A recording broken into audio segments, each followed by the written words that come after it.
There's a little corner of the world where the Atlantic crashes into the wild Welsh cliffs, where thousands of seabirds return every summer to nest, and where for just a few magical weeks the skies come alive with puffins.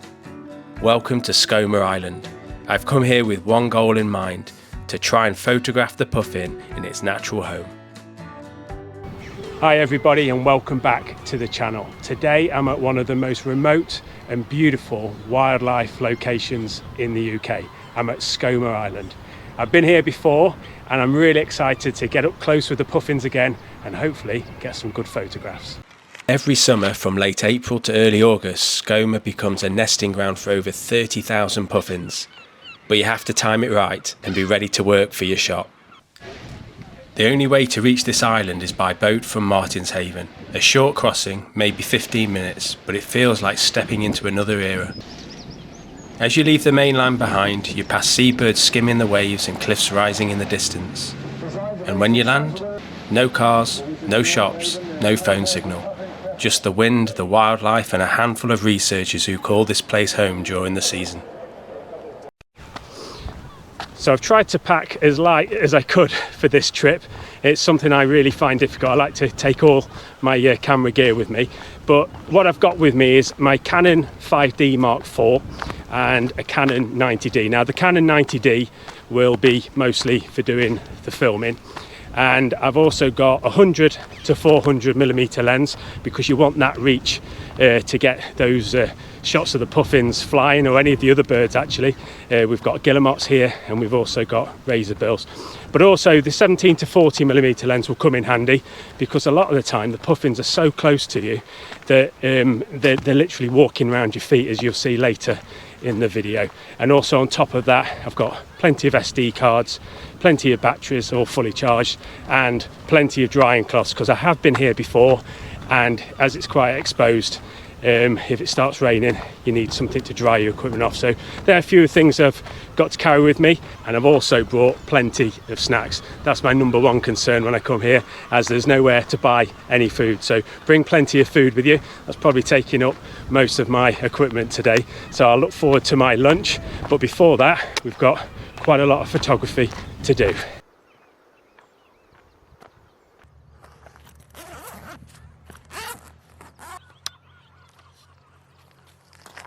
So for any kind of bird photography, it's quite useful to have a long lens. Now, if you come into Skomer to photograph the puffins, I'd recommend bringing a 300mm lens at least, or even with a longer reach, so you can get those shots of them flying. So that'd be really useful.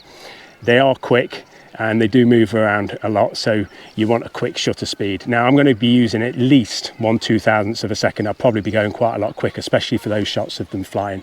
My aperture, I'll keep around 5.6 to 8, and now my ISO I'm going to actually have on auto, which I hardly ever do, but I don't think that will cause us any problems today because it's all about keeping that shutter speed as fast as possible. It's also crucial not to overlook a wide-angle lens. Skomer's dramatic landscapes and vast seabird colonies offer powerful environmental portraits capturing the true scale of these birds' home. The puffins on Skomer are surprisingly photogenic. That colourful beak, those orange feet, it's like they were made to be photographed, but they're also quite nervous and they move very fast.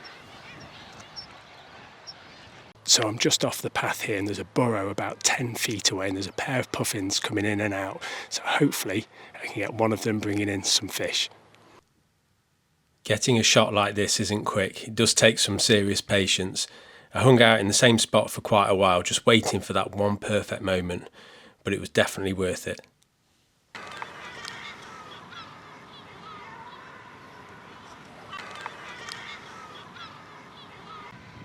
In my experience, there are 3 go-to puffin shots that pretty much every wildlife photographer aims for. The first one, the mid-flight capture. This shot's all about catching them mid-air, fish in beak, which I didn't quite manage this time, wings stretched out and hopefully a nice blurry background to make it pop. It really shows off their flying skills. It's a bit of a shame I only caught the back of this one, but I still really like how it turned out. The second, the fish delivery. This is a classic puffin moment, beak stuffed with sand eels, and it's kind of their signature look. It says everything about how hard they work for their chicks. Now the third one, the eye level portrait. Now getting right down on the ground gives you a really close-up personal shot. You can see all the little details and get a real sense of their quirky personality. A good tip to remember is to make sure you're shooting in RAW, because this will give you the flexibility to adjust your exposure, your contrast and your sharpness later. And also use continuous autofocus, ideally with animal eye tracking if your camera supports it. And always remember, keep that shutter speed high. You'll need it to keep that quick darting movement. But most importantly, respect the puffins. Don't chase them and keep your distance, and always remember to stay on the paths. So I'm now walking over to the Wick. That's where the majority of the puffins are. So it's a little walk, not too far. I would recommend bringing a bottle of water with you and some decent footwear. I've not brought much water and I've not got great footwear, so I should know better really, because I've been here before, but yeah, so I'll just pan you around.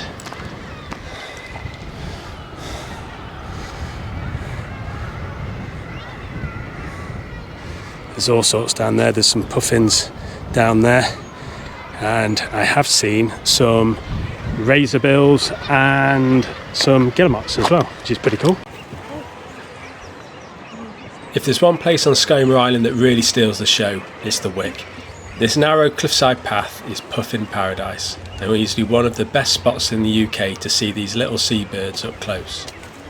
You'll see them walking across the grass, diving into their burrows and launching into the air with wings flapping at full speed. But what makes the Wick so special is how close you can get. The puffins aren't too fussed by people. They've got a lot more important things to do, like feeding hungry chicks or guarding their patch from the neighbours. If you spend a while here, you'll start to notice the little details. The way they tilt their heads, the glint of colour on their beaks, or how they seem to have somewhere very important to be, even if they've just landed in the wrong direction.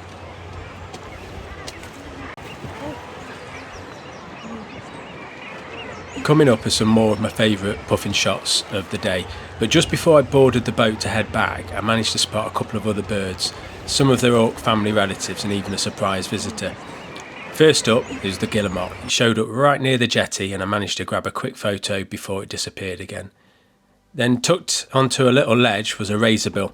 I don't think I've ever photographed one of these before, so that was a nice end to the trip. And then finally I spotted an oyster catcher hiding in the long grass. Now it's not part of the auk family, but it was great to capture it. It was almost like it didn't want to be seen, but I caught it anyway.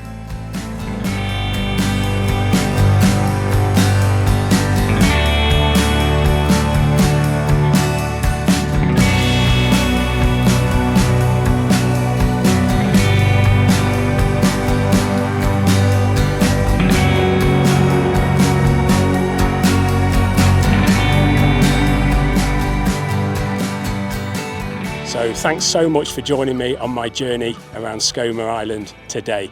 I hope you've enjoyed the video. If you have, please press like and subscribe to the channel. And in the comments, you tell me what your favourite bird is to photograph. Also, in the description, there's a few tips there on the best bits of gear to bring with you, and also what time of the year is the best to visit. So once again, thanks for watching, and I'll see you next time. Bye.